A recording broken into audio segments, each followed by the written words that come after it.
Sa gitna ng matinding playoff battle ng San Antonio Spurs at Minnesota Timberwolves, isang rebound play lang ang tuluyang nagbabago sa momentum ng buong laro. At ang mas nakakagulat, nauwi ito sa kauna-unahang ejection sa professional career ni Victor Wembanyama. Nangyari ang insidente habang nakikipag-agawan si Wembanyama para sa rebound sa ilalim ng ring.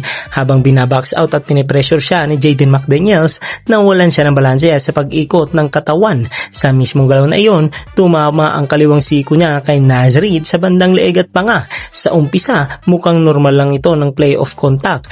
Walang agad na malaking reaksyon mula sa mga players, pero ilang segundo lang, agad pinahinto ng referees ang laro para i-review ang nangyari. Dito, naging seryoso ang sitwasyon. Mahigit isang minuto pinag-aralan ng officials ang replay mula sa iba't ibang camera angles. Hindi lang nila tinitingnan ng kung may contact, sinuri nila mismo ang wind-up ng siko, ang lakas ng impact, at ang follow-through matapos tumama kay Reid. Ang pinaka naging concern ng referees, ang tama ay umabot direkta sa upper neck at head area na isa sa pinakasensitibong bahagi pagdating sa NBA officiating standards. Matapos ang review, inanunsyo ng officials na i-upgrade ang tawag bilang flagrant 2 foul. Ibig sabihin nito, unnecessary at excessive ang naging contact kaya automatic na ejected si Wembanyama sa laro. Agad na patahimik ang Spurs bench matapos lumabas ang desisyon. Samantala si Wembanyama mismo halatang nagulat at litong nito habang kinakausap si Harrison Barnes, tila nagtatanong kung talagang ejected na siya.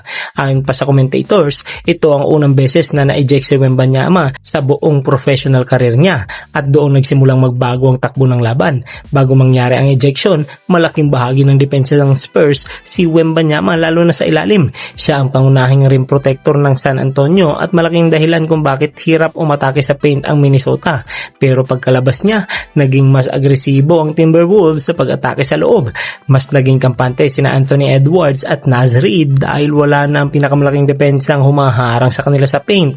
Kapansin-pansin din na hindi agad bumagsak o nagreklamo si Naz Reid matapos ang contact. Pero para sa referees, malinaw na player safety ang naging priority sa review. Sa modern NBA playoff kasi, mas mahigpit ng titignan ang direct elbow contact lalo na kapag tumama sa ulo o leeg ng kalaban.